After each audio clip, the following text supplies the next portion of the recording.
آج کل جمعہ مبارک کا رواج چل پڑا ہے، جمعہ مبارک جمعہ مبارک جمعہ مبارک، یہ پوری لائن ہماری واٹس ایپ کی بھری ہوئی ہوتی ہے اور وہ میسج کی اور ان باکس کی بھری ہوئی ہوتی ہے، ایس ایم ایس کی۔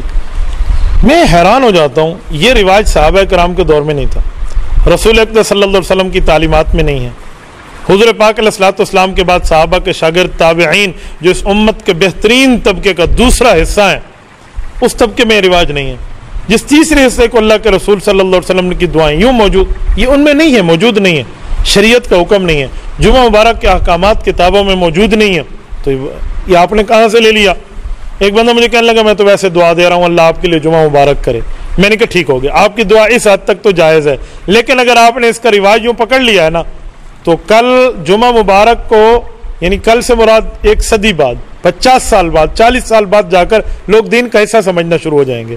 بدعت ہوتی ہی ایسے ہے کہ شروع میں وہ دین کا حصہ نہیں ہوتی، وہ بے دینی کو دین بنایا جاتا ہے۔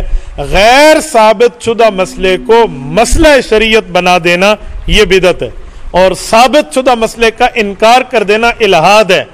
ہمارا اعلان ہے، نہ ہم الہاد والے، نہ ہم بدعات والے، نہ دین میں کمی والے، نہ دین میں اضافہ والے۔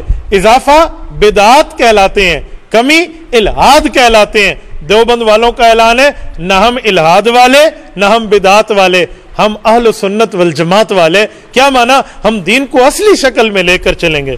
تو میرے دوستو، اس وجہ سے جمعہ مبارک کی رواج جو چل پڑا ہے، اس رواج سے پرہیز کرنی چاہیے، اس سے گریز کرنی